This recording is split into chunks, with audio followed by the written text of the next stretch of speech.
Have you wondered why right-wing MAGA Republicans in legislatures around the country are passing laws that are either trying to take women's rights away, suppress voters, ban books, vilify our transgender and LGBTQ brothers and sisters, and concentrate on issues far removed from policies to help families? It is simple. And Justin Jones laid out in an interview he did with Joy-Ann Reid on MSNBC.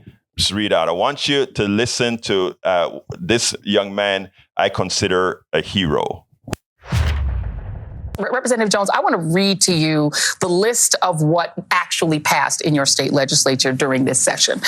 It was further limits on teaching social justice, racial equality, political science, and social work, psychology, and other fields, anti-trans legislation, ban on gender-affirming care for transgender minors, ban on public drag performances, liability protection for gun manufacturers and dealers in the state, expanding school vouchers, $125 million in teacher pay raises, that's a good one, and transportation funding. This does not sound like the priorities, other than the teachers getting some money, of the people of Tennessee.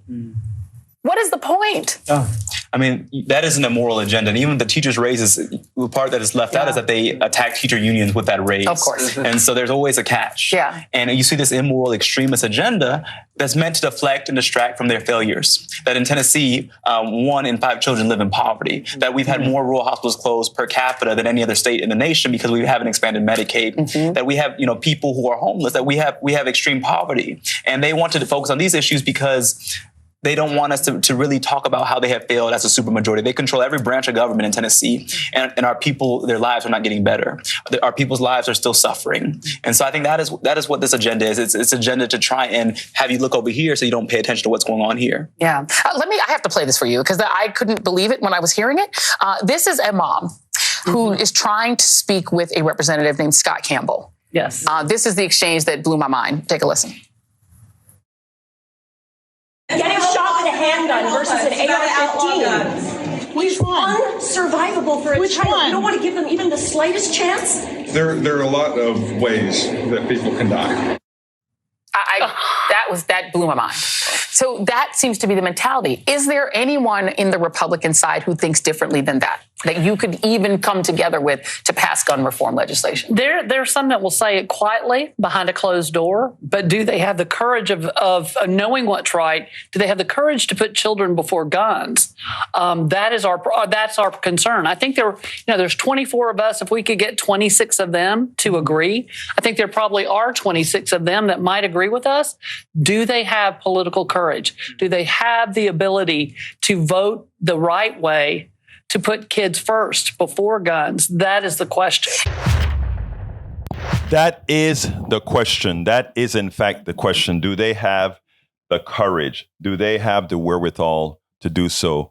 The two Justins, and I can't remember her name right now, what they did in Tennessee is nothing short of impressive. Jones inferred that it was a bait and switch. As hospitals are closing in the rural areas, they dominate. They do not want their constituents to know. It is the failure to accept the Medicaid expansion to the Affordable Care Act. In other words, these purported pro-life politicians are killing their constituents from ideologically driven evil neglect. This is playing out throughout our country. And the thing about it, like I tell everybody, you still have the power. How can you have rural hospitals closing around the country when there is money available? If those governors chose, if those Republican legislatures chose to accept the Medicaid expansion to the Affordable Care Act, which would just cost them 10%.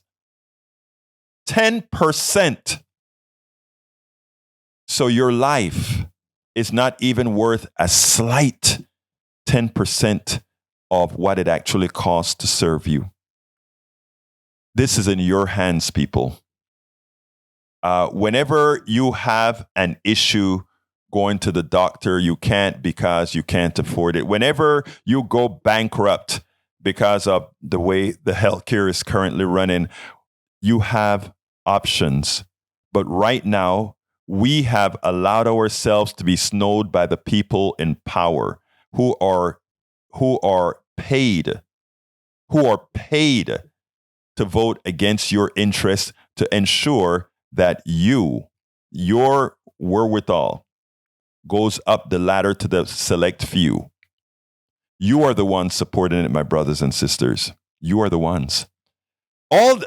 People always talk, government's bad, government is bad. Government is not bad because we are government. We are the ones who put them there. We are the ones who have the power to say whether government is going to be good or bad. It's in our hands.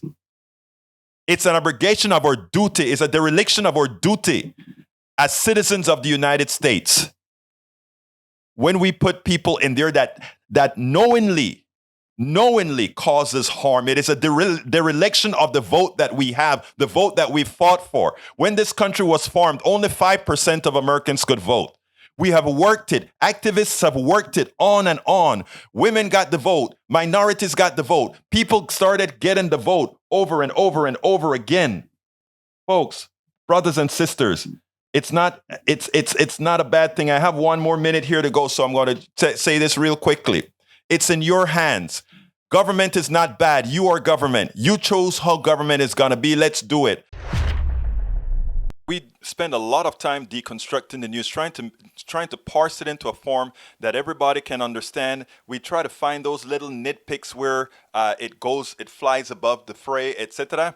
If you really like these videos that we do, I want to ask a big favor. Please go ahead, number 1, subscribe to our channel, and number 2, please join if you can. Thank you so kindly for watching. Keep watching. Please remember to share. We must populate the entire internet with our progressive message, a message that we know is what most Americans say that they want. So help us, please join.